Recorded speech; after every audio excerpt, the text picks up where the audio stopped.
I'm Rob, it's my wife Sara, and this is baby A, Derek, and then we have baby B, Ryder, and baby C, Summer Grace.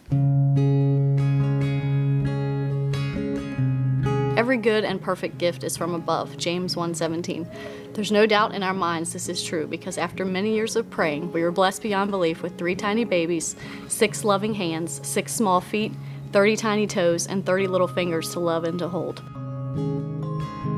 I could tell that there were 2, so we asked the doctor, we said, how come it looks like they're sharing and sometimes they're on their own? And he said, well, actually, that's because we have 3 babies here. So I immediately looked at Rob and I said, Rob, don't pass out. So I had to compose myself a little bit, but I was thrilled, just overjoyed.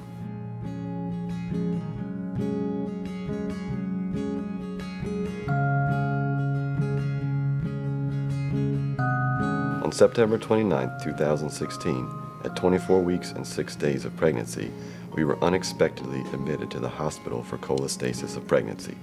For 34 days, we prayed that I could carry the little ones for just one more day and then one more week because the doctors and nurses stressed to us the benefits of each additional day.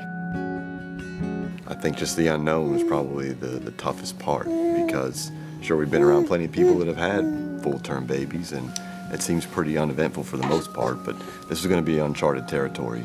Every day counted in the womb, it eliminated a few days in the NICU.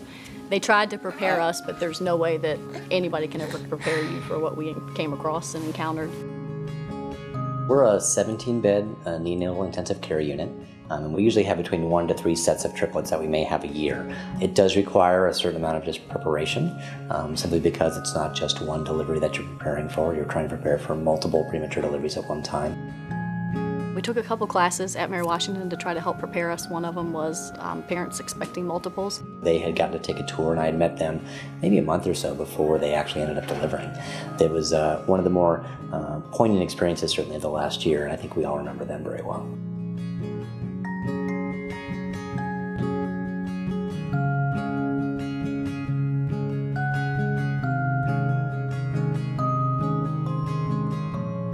It was a whirlwind in the OR, and the thing that I was looking for, or maybe listening for the most, was the cries.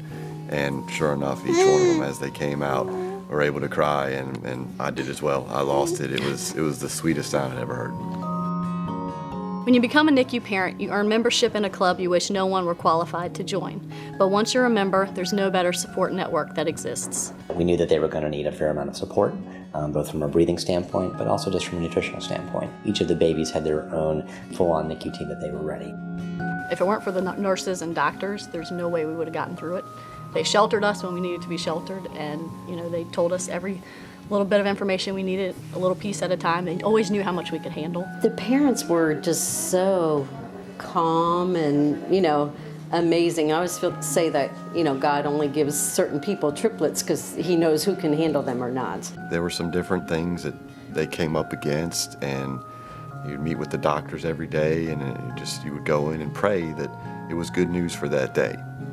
And then as just time progressed, they seemed to hit those milestones, and of course, not at the same time, and that, in a way, was frustrating. But at the same time, it wasn't fair to be comparing each of the 3 of them, but the nurses and doctors were so great about reassuring us that everything was going to be okay, and that each baby goes at his own pace, and it continued to progress.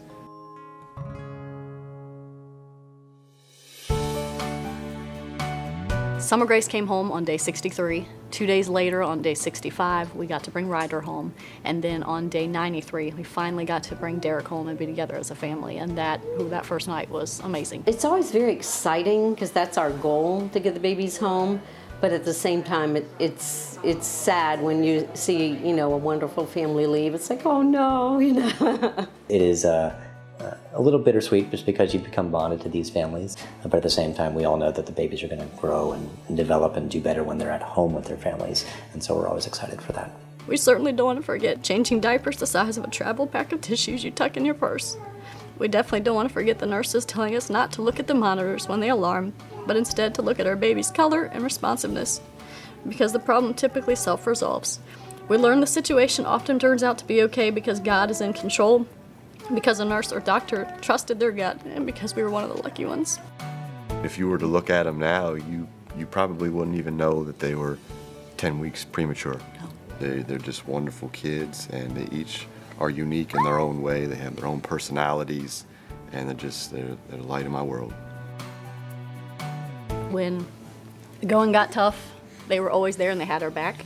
They were taking care of us just as much as the children. The NICU at Mary Washington Hospital is phenomenal, from every detail, from the bottom all the way to the top. In our minds, there's no finer hospital than Mary Washington Hospital. And no finer doctors than Children's National Neonatologists.